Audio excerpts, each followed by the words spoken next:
지난주 주일에는 성령께서 임하시면 사람이 달라진다는 것을 들었습니다. 사람이 달라지게 되는데요. 본래 삶이 캄캄해 보이고 인생의 목적도 모르는 채 우상에게 끌려다니고 죄에 끌려다니던 사람이 예수님을 믿고 새롭게 성령님을 받으면 어둠의 삶이 서서히 변화가 되고 예수님이 나의 주님입니다 고백하는 그런 말의 변화가 있다고 말씀드렸습니다. 그 외에도 다양한 변화가 성령님을 받게 되면 일어나곤 합니다. 그 중에 한 가지, 성령님을 받게 되면 또 하나의 큰 변화가 있게 되는데요. 그것은 은사라는 것을 받게 된다는 것입니다. 은사를 받게 된다. 여기에는 이런 배경이 있습니다. 고대에 이런 배경이 있는데요. 고대의 왕은 전쟁에 나가서 승리하게 된다면 돌아왔을 때 그 얻은 전리품 있죠? 그 얻은 전리품들을 백성들에게 나눠주곤 했습니다. 마찬가지로 예수 그리스도께서는 마귀와 싸워서 이기셨습니다. 죽음 권세를 이기시고 사흘 만에 부활하심으로써 승리하셨습니다. 그리고 승천하셨죠? 승천하셔서 왕의 보좌에 앉으셨습니다. 그러한 예수님께서는 왕으로서 당신의 백성인 이 성도들에게 전리품을 나눠주시는데 그것이 바로 은사라는 것입니다. 헬라어로 카리스마라고 하는데요. 좀 들어보셨죠? 그것은 어떤 강력한 무슨 지도력 이런 것만 의미하는 게 아니고 그 본래 의미는 선물이라는 뜻입니다. 또 은사라고도 합니다. 특별히 하나님으로부터 받는 그런 신의 선물이 은사입니다. 하나님으로부터 받는 선물이죠. 그러니까 그 은사들 중에는 초자연적이고 강력한 그런 능력의 은사도 있고요. 또는 사랑과 믿음처럼 아름답고 거룩한 성품의 은사도 있습니다.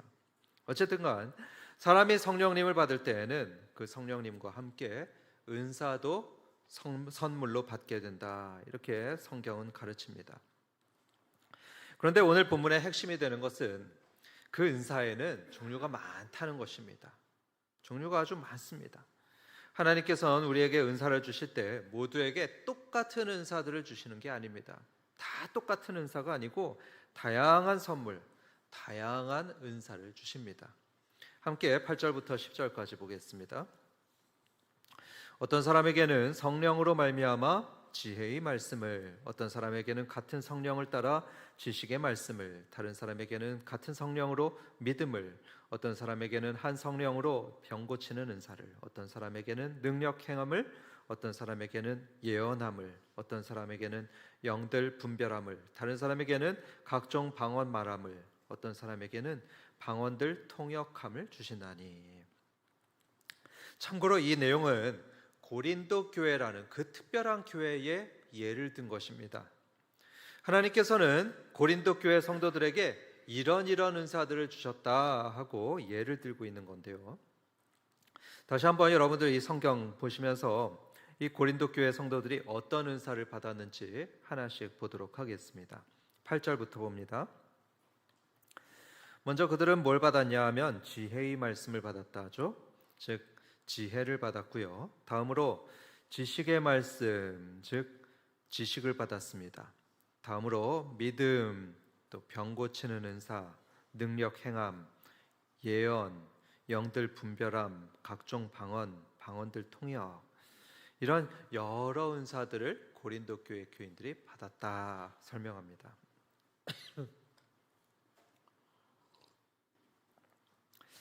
여러분이 목록을 가만히 살펴보십시오. 살펴보시면 이 중에는 초자연적인 은사들도 있고요.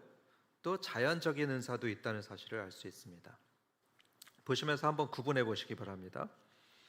이 중에서 초자연적으로 보이는 은사 있는데요. 그게 뭘까요? 먼저 9절에 보시면 병 고치는 은사, 이게 초자연적으로 보이죠. 다음으로 10절에 나오는 능력 행함, 이것은 기적을 의미하는데 역시 초자연적인 은사입니다. 그리고 계속해서 나오는 영들 분별함, 방언, 방언들 통역함, 이런 것들도 초자연적인 은사들입니다. 어쩌면 여러분들 중에는 과연 이런 게 실제 할까? 정말로 이런 게 있나? 의심하는 분들이 있을지 모르겠습니다. 하지만 전에도 말씀드렸죠. 이런 일들은 실제로 일어납니다. 실제로 있습니다. 지금도 우리 주변뿐만 아니라 세계 각지에서도 방언하는 사람들이 있습니다. 그리고 기도에서 병이 낫는 그런 기적의 일들이 일어나고 있습니다. 즉 초자연적인 은사들이 지금도 성령 하나님을 통하여서 일어나고 있습니다. 이런 초자연적인 은사들과 함께 자연적인 은사들도 주신다 하고 있는데요. 다시 8절부터 보겠습니다. 자, 보시면 저 8절 처음에 나오는 지혜의 말씀 있죠? 지혜의 말씀. 이게 바로 자연적인 은사입니다. 그리고 다음에 지식의 말씀, 그리고 9절의 믿음, 또 10절의 예언, 이런 것들이 바로 자연적인 은사들입니다. 지금 들으면서 예언은 초자연적인 것 아닙니까? 생각하시는 분 계실지 모르겠는데요. 성경에서 예언은 꼭 미래의 일을 말하는 그런 걸 의미하는 게 아닙니다. 대신 하나님의 말씀을 선포하는 것, 하나님의 말씀을 전하는 것이 예언입니다. 그 중엔 뭐 미래의 일도 있고 또 지금 현재 일도 있는 거죠. 그러니까 지금 보셨던 이 자연적인 은사들, 그것은 그렇게 놀라운 것들이 아닙니다. 그렇죠? 그렇게 놀라운 것들은 아니죠. 예를 들어서 지혜롭고 지식이 많은 사람, 또 믿음이 큰 사람을 보시면 어떻습니까? 야, 훌륭한 사람이다. 믿음이 참 좋네. 지혜롭다. 이런 생각은 하겠죠. 그렇지만 무슨 기적을 보는 것처럼 그렇게 놀라지는 않습니다. 그렇게 신기하지는 않습니다. 그러나 분명한 것은 무엇이냐면 그런 자연적인 은사들 역시 하나님께서 주시는 은사다, 이런 사실입니다. 성령께서 임하시면 어떤 성도들에게는 지혜를 더하십니다. 또 어떤 성도에게는 지식을 더하시고 또는 믿음과 예언을 은사로 주십니다. 행정력이나 또는 상담 같은 그런 재능으로도 주십니다. 여러분, 이 시점에서 한번 고린도 교회를 상상해 보도록 하겠습니다. 고린도 교회에 어떤 사람들은 초자연적인 은사들을 받았습니다. 그래서 어떤 이들은 누군가에게 손을 얹고 기도하면 암이 낫는 역사가 있었겠죠. 또 어떤 사람들은 단 한 번도 배우지 못한 라틴어로 기도하는 일이 발생했습니다. 방언이 있었던 것이죠. 굉장히 신기한 일이 일어났습니다.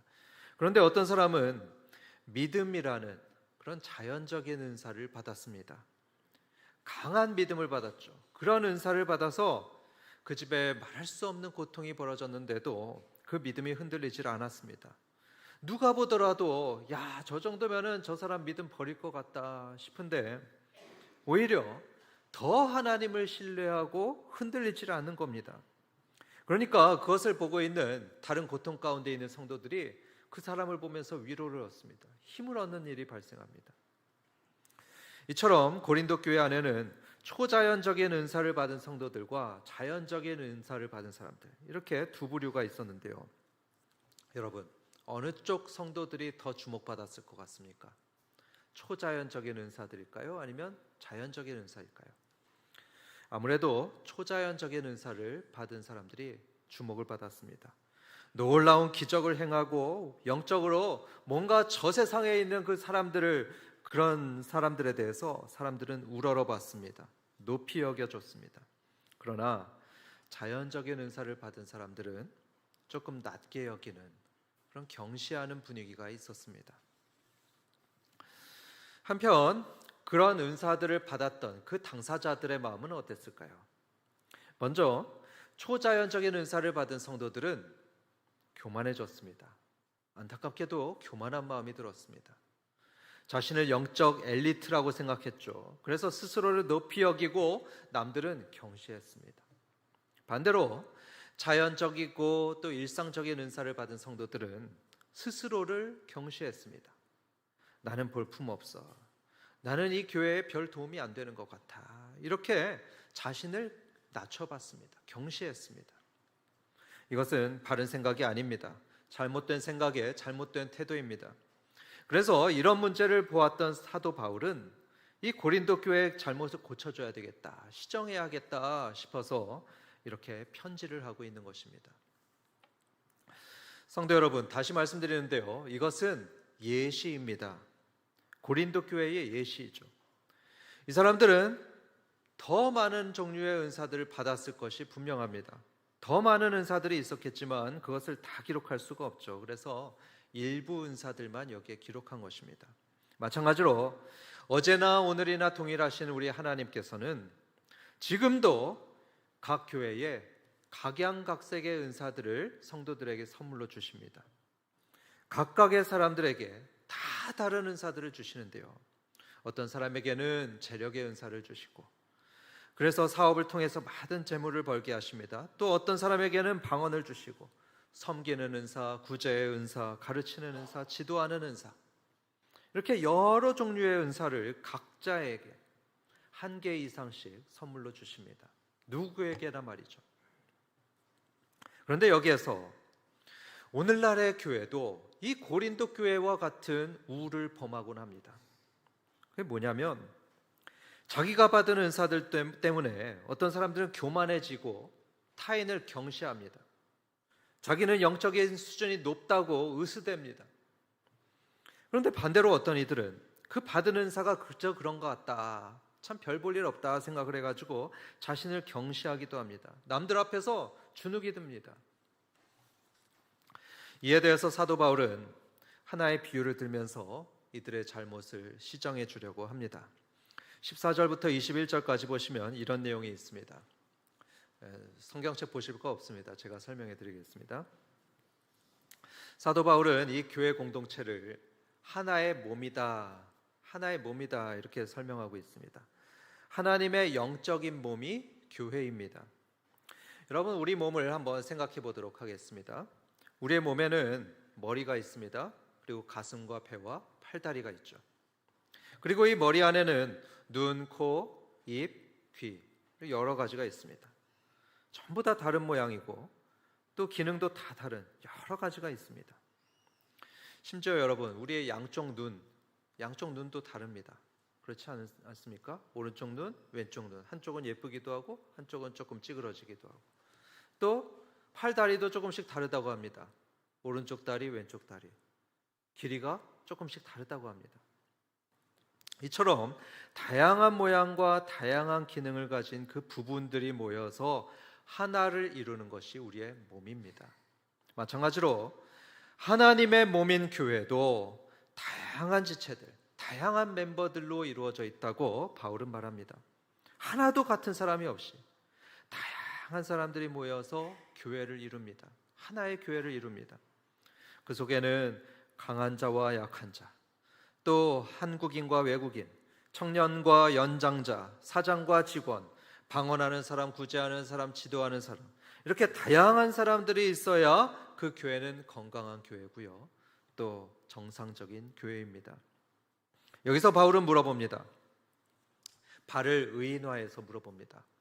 발이 어느 날 이렇게 말한다고 가정합니다. 나는 손이 아니야. 나는 손이 아니고 발이니까 이 몸에서 떨어져 나갈래. 여러분, 발이 왜 그런 말을 하고 있을까요? 왜냐하면 이 발의 입장에서 볼 때 손이 어떻게 보이죠? 하얗고 가느다랗고 또 예쁩니다. 그런데 발인 그 자기를 보니까 뭉툭하죠. 더럽고 냄새가 납니다. 그러니까 말을 합니다. 나는 몸에서 떨어질래. 나는 필요 없는 것 같아. 나갈 거야. 그러나 여러분, 그러면 되겠습니까? 아닙니다. 그것은 정말로 잘못된 생각입니다. 또 귀는 이렇게 말을 했답니다. 나는 저 아름답고 귀한 눈보다 하찮은 것 같아. 몸에서 나갈 거야. 이건 역시 잘못입니다. 그렇게 자기를 비하하는 것은 잘못된 태도입니다. 이런 잘못된 생각을 가진 사람들에게 바울은 17절에서 이렇게 말을 합니다. 만약에 온몸이 눈이면 듣는 곳은 어디냐? 또 온몸이 듣는 곳이면 냄새 맡는 곳은 어디냐? 당연한 말씀을 하시죠. 다 눈이 될 수 없고요, 다 귀가 될 수 없습니다. 또 그렇게 돼서도 안 됩니다. 눈은 눈대로 귀하고 귀는 귀대로 귀하고 코는 코대로 귀하고 각자가 다 귀한 것입니다. 마찬가지로 귀하지 않고 또 중요하지 않은 성도는 단연코 없습니다. 지금까지 바울은 자기를 비하하는 경우들을 얘기하고 있는 것이고요. 다음으로 이번엔 남을 경시하는 경우들을 바울은 얘기합니다. 꾸짖고 있습니다. 이번에는 이 눈이 손에게 말을 한다고 합니다. 야, 너 손, 너는 이 눈에 비하면 별로 안 중요한데 그만 나가줄래? 머리는 발에게 이렇게 말을 한다고 합니다. 야, 발, 너는 냄새나고 더럽고 참 볼일 없는데 그만 나가줄래? 바울은 이것을 정말로 잘못된 태도라고 말합니다. 정말 잘못된 말을 하는데요. 여러분 한번 생각해 보십시오.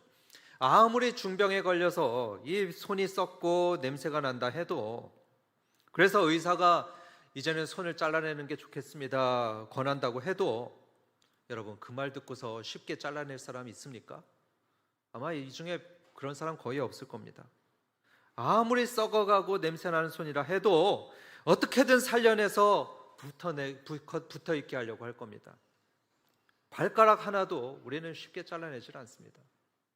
그런데 왜 주 안에서 한 몸이 된 너희들은 그렇게 잘못 생각하고 있냐? 바울은 꾸짖습니다.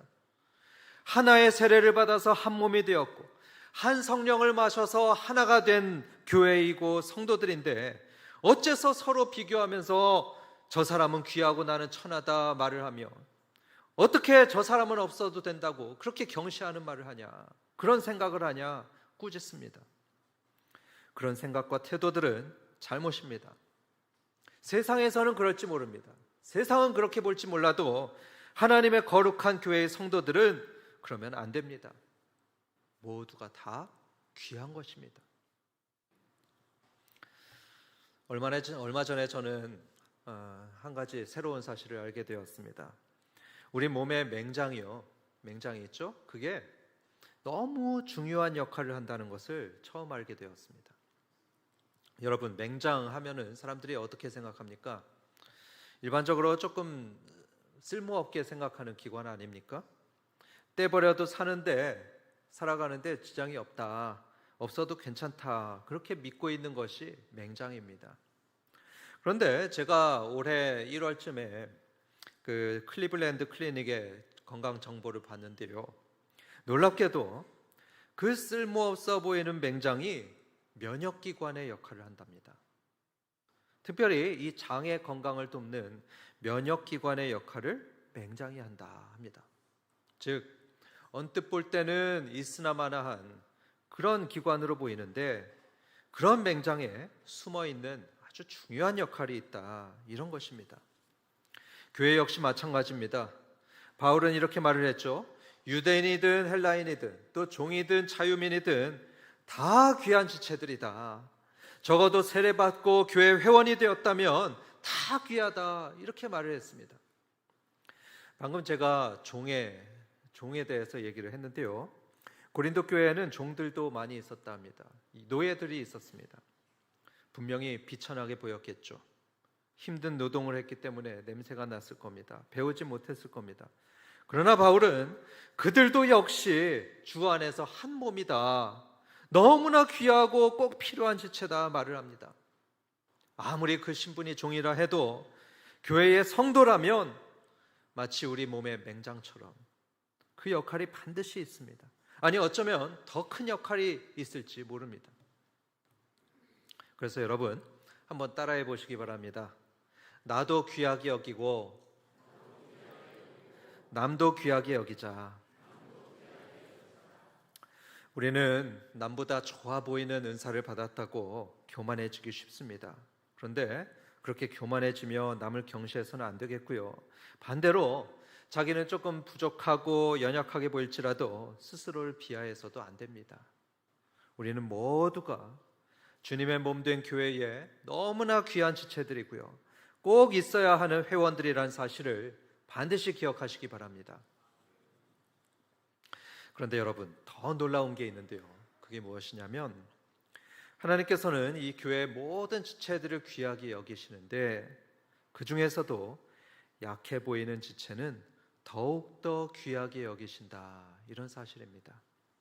22절과 23절입니다. 같이 읽어볼까요? 시작.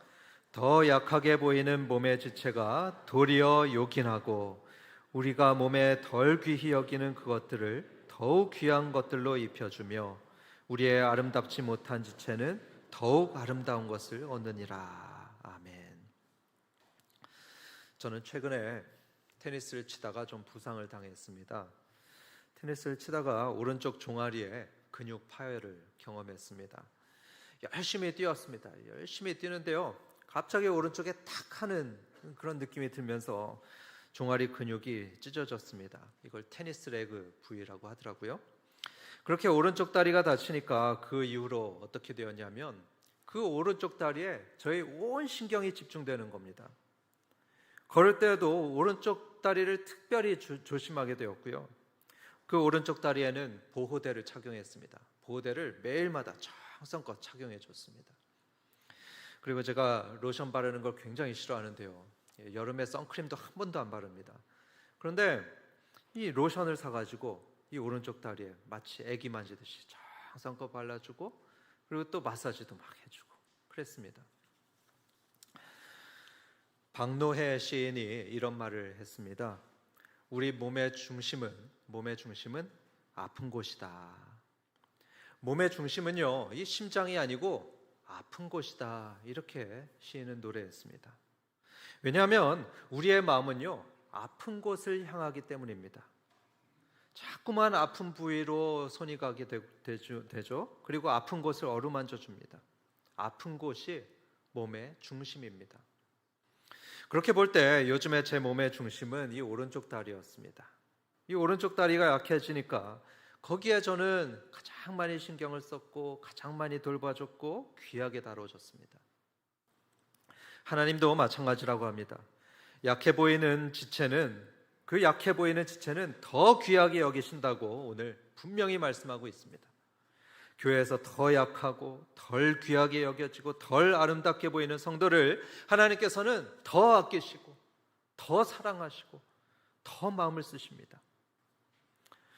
마치 부모들이 가장 어리고 가장 약하고 병든 그런 막내를 보는 심정과 같습니다. 항상 부모들은 막내를 걱정하죠. 즉 하나님의 마음의 중심은 어디이고 교회의 중심은 어디냐 하면 약하고 아픈 지체, 좀 부족한 지체, 관심을 잘 못 받는 지체입니다. 그런 성도들에게 하나님의 시선과 마음이 항상 언제나 향하고 있습니다. 그것이 이 성경의 일관된 주제입니다.